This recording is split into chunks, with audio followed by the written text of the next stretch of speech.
Senator Hume. Thank you, Mr President. My question is to the Minister representing the Minister for Jobs, Industrial Relations and Women, Senator McKenzie. Can the Minister update the Senate about the— Order during questions. Can the Minister update the Senate about the Liberal National Government's progress in delivering jobs for Australians? The Minister representing the Minister for Jobs and Industrial Relations, Senator McKenzie. Thank you very much, Mr President. And yes, Senator Hume, I can, and I thank you very much for your question and acknowledge your strong interest in creating jobs in our home state of Victoria. The Liberal National Government knows the best form of financial security is having a job, and I'm pleased to report to the Senate that under this government our strong economic plan continues to see more Australians in work than ever before. The latest data released today shows record highs in the total number of people employed in this country. More Australians with more jobs means a healthier economy and, more importantly, increased opportunities to build meaningful careers.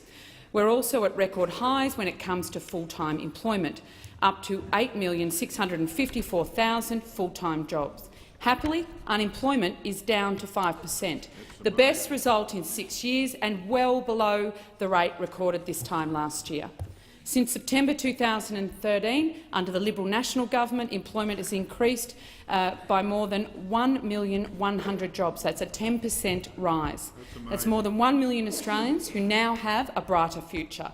These figures are incredibly positive because having a job doesn't just bring with it greater financial security. It means more options and greater independence for workers, and especially for Australians living in regional areas.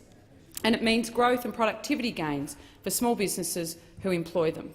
There is always more work to do, but it's clear our strong economic plan is working. The economy is growing at 3.4% growth rate. We are the envy of the G7, and it's Australians up and down the country who are sharing in the benefits. Senator Hume, supplementary question. Yes, thank you, Mr President. Minister, how is the government also helping to support women's economic security? Senator McKenzie. Doing a lot in that space. Thank you, Mr President. I thank you, Senator Hume, for your supplementary question. Today's job figures continue to show that of the more than 1.1 million jobs created since we came to office, the majority have been taken up by women.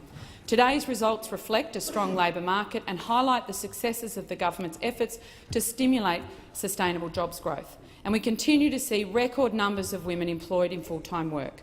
In the most recent budget, the government announced a number of policies to further support women's economic capability and leadership.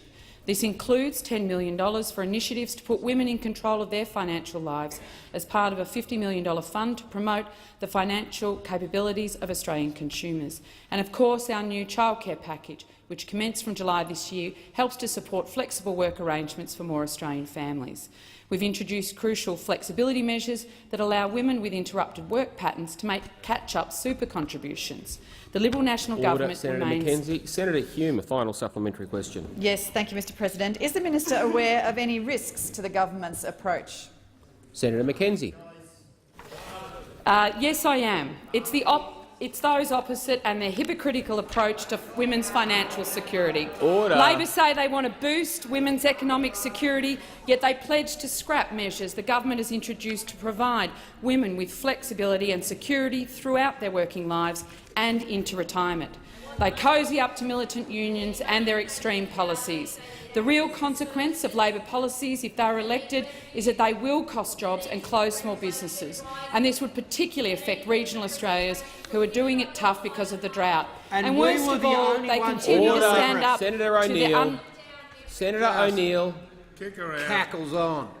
Thank you. A bit of respect. A breathtaking cash grab which hurts the pocket of around 900,000 Australians, and a cash grab that hits 30% more women than men. Maybe once they've seen sense and abandoned their dangerous proposal, we would take those opposites seriously when they say they're concerned about women's economic security. You're all talk.